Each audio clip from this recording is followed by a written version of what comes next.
Hey, what's up guys, it's Elastic Spider here, and in today's video we are looking at some Khaba gameplay. This is the tier 10, I guess, destroyer leader, Soviet gunboat. Even if it's not a destroyer leader, I consider it more of a destroyer leader because those are more cruiser-like and better guns and better survivability and better pretty much everything. So that's why I consider them, even if they're not. But if you guys did already see this replay, well, it's probably because I was streaming it earlier, both on BIA and then also on my Twitch account. Both of those links are in the description. And well, if you're not following me already on Twitch, feel free to follow. And if you're not subscribed to our YouTube channel, please feel free to do so as well. So, starting off here, I initially going to accidentally go into A. Probably shouldn't be reading chat while you're running into a Khaba and Khaba, but nonetheless, I'm still going to be shooting him and trying to take him out while cutting away and using my speed boost and even my heal too. A bit preemptive use of my heal, I think, but I just wanted to keep my survivability up there. And right there at that point, I figured that there's 3 or 4 ships that are shooting me now, so I think I need to change the angle at which I'm attacking, and that's something that is it's difficult to master when you should start to switch sides in terms of which side your turret's on. It's difficult because for a couple reasons, and that's one, because you lose a lot of DPM when you do it. Of course, in things like cruisers and destroyers, it's not always the worst thing because your turrets turn pretty fast. However, in battleships, that is, it's very important that you don't lose your DPM, and having that, I guess, one-shot potential with a full volley is always very, very nice to have. So the Khaba nearly escaped with very low health, and I'm going to start opening up on this Minotaur here. So you can see kind of early on I'm playing very, very aggressive in my Khaba, and typically, in general, the Khaba's playstyle isn't for aggressiveness. It's more for just kiting and just pure annoyance. However, for the most part, I tend to like to be a little bit aggressive, at least in the earlier stages of the battle. Just one, to get my AR going, right? And the other reason is because I've got a heal, and I've got survivability expert, and I've got a base 26k heal, and well, if you use all your heals with Superintendent and premium consumables and all that good jazz, well, you get a lot of HP, probably upwards of about 35, maybe even 40k, and that's a full health tier 10 cruiser level of health. So, with that being said, that's kind of why I like to play a little bit aggressive and kind of draw the fire. I want to also see where the enemy team is deploying, and the Khaba is already one of the most difficult ships to hit in the game, especially when it's using its speed boost. And look what we have here, a Yugumo. Now this Yugumo, I actually played in the last match with him, and well, let's just put it this way, he's not the most intelligent player, but also a very good player. Not that I personally stat checked him, but just the way his attitude was, and obviously his decision there to engage a Khaba, a little bit questionable, and you'll see this throughout the chat from this guy. So as soon as I see a Roma broadside, instantly switch to AP. One, because when a battleship sits broadside against these 130mm guns, well, you just start to pound them. But the second they start to angle, then the damage really does start to fall off. So that's one thing you always have to be careful of. But luckily for the Khabarovsk, it has a very nice reload if you use the reload mod, and it is it's got a very high rate of fire, and it has a very good fire chance and very good shell velocity as well, so that is always going for it. So oddly enough, our whole team went to A, and the enemy team went to B, C, which is, it's interesting. Usually the reverse happens, at least that's the most ideal, so to say. So right here, I'm kind of just waiting for this Republic to get into view, mainly because I don't want to go out on the other side of the cap, or on the other side of the islands yet. So but I still want to stay within gun range, so I wait a little bit there.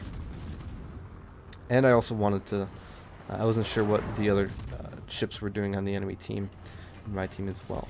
But now that I can see what they're doing, I'm going to start farming this Republic. As soon as I get the fire, I switch to the Khabarovsk.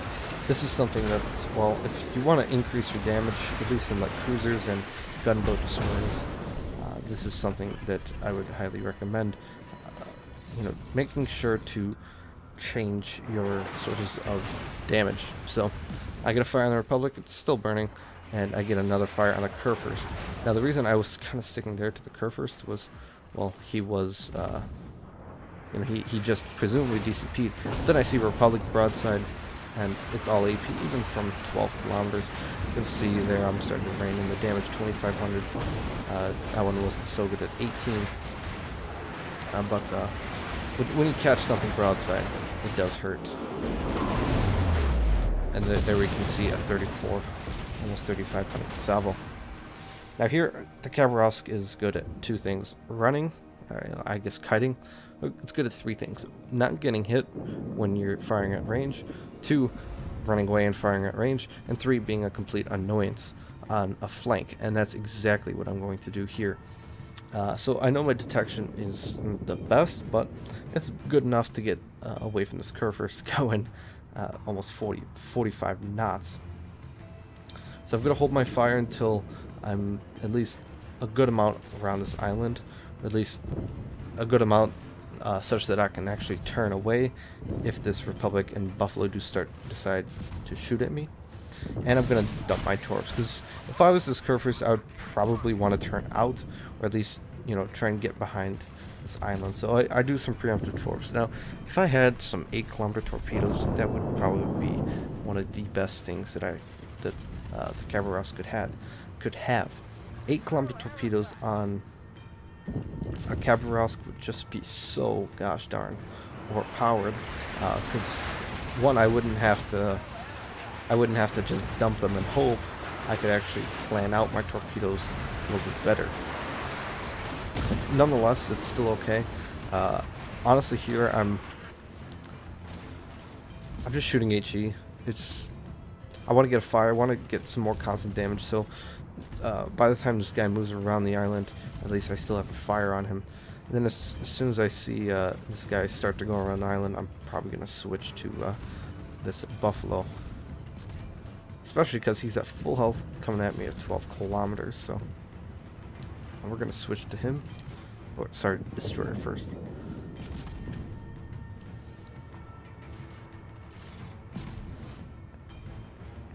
So here, again, you can kind of see I'm just kind of reversing, being an annoyance. Nobody wants to deal with me. I pick up a Confederate there. No one wants to deal with me, because who wants to deal with a Khabarovsk, you know, that can get out very, very quickly? No one. No one wants to deal with it. And, well, this Buffalo's gonna regret life here in a second when he gets down to 1k. Now, of course, he's healing. I do get a fire. He instantly damage cons that. And then I'm hoping just to get a little bit more damage here. I probably shouldn't have moved forward so quickly, but since I do have a 50mm plate on pretty much my whole ship, he doesn't have enough HE pen, even though he hit most of his shells there. Even though he hit most of his shells, I was able to bounce because he didn't have enough high explosive pen. So here again, just staying on the flank, being a complete and utter nuisance to this Republic, to their enemy team, And so yeah, my plan here is, okay, I see the Republic charging. If need be, I can always turn out whenever I need to. Now, I do notice that this rune is turning back in, and he will start to become a problem pretty soon here if he does start to decide to focus me. But for the meantime, I'm just going to focus this Republic. And you can kind of see there how I'm looking around, seeing, you know, keeping tabs on what everyone's doing and what their health is at. And I see that this rune is at pretty low health, so I'm going to finish him. I would try to finish him as fast as possible so that I can go back to farming this Republic. And of course, the reason I'm not just farming the Republic right now is because this rune can hurt me very, very easily. Once I take him out, though, now it's free reigns. A Z-52 would, even though he's cutting away, would be kind of silly to come after me. So again, preemptive torps, assuming he's going to come straight back at me. I'm not really anticipating him doing so. However, if he does, well, hopefully he'll run into my torp. And at this point, I just said, you know, screw it, I'm just going to rush him. I've got 17k HP. He's not looking at me.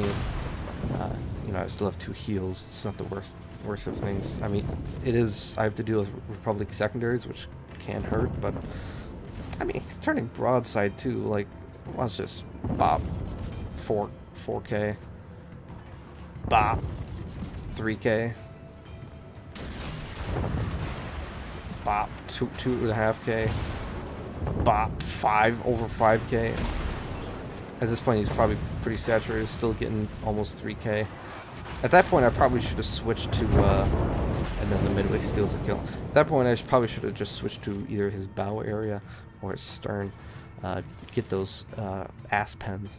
Or, I don't even know, nose pens, maybe? But either way. So now it's just a matter of time before this game ends. We're gonna kill. I'm gonna kill the Z-52. If I was the Z-52, I'd be running straight through the C-cap, but he decides that it's a good idea to maybe try to kill me. I'm not sure what he's doing. First salvo, he goes from 2800 to 600, and then I kill him with a second shot. And that's part of the reason why I love running AR, especially on gunboats, because the reload goes down pretty quickly. It's not as noticeable as a, let's say, battleship or even cruiser, but it's still good nonetheless. Now here I'm trying to get a fire just to stop the planes from coming back at me or to crunch down on our team, but I'm slowly losing faith in my ability to get a fire, so switch back to AP, because I know AP will definitely wreck this Hakurio because, well, you can see there. But the Hakurio's deck is a nice 50 millimeters, however everywhere else isn't. There's a lot of, I mean, obviously the main belt is, but a lot of the superstructure isn't, and, well, that means that I can just shoot him right there, right above, a little bit lower. Not going to see it there, but I end up killing the carrier for Kraken. So, unfortunately, it doesn't appear that I actually did get that Kraken. I did get 4 kills at Confederate, 190k damage, 1 plane shot down, over 500 shell hits, which is pretty crazy. It's been a while since I've gotten over 500. I think my record is somewhere, it was a Kiev game, I believe, probably over a year ago, definitely over a year ago now, where I think I did like 700 shell hits, or maybe it was in a Minotaur game. Either way, 14 fires, 2700 base XP, not too bad at all. Very nice game, pretty solid standard Khabarovsk gameplay there, in my opinion. Detailed report. This is where it gets a little bit interesting. So close to my wither, I need another 10k, but I was too busy farming armor piercing damage off a lot of those ships. It's so tempting just to watch the shells just rain in and do significant damage. Courtesan XP wise, 400 grand on a tier 10. It's not too bad. Anyways, guys, I hope you enjoyed this replay. If you did, leave a like. If you're not subscribed, subscribe. Consider following me on Twitch. and leave a comment down below what you guys think about this replay. Anyways, I hope you have a wonderful day, and I will see you guys later.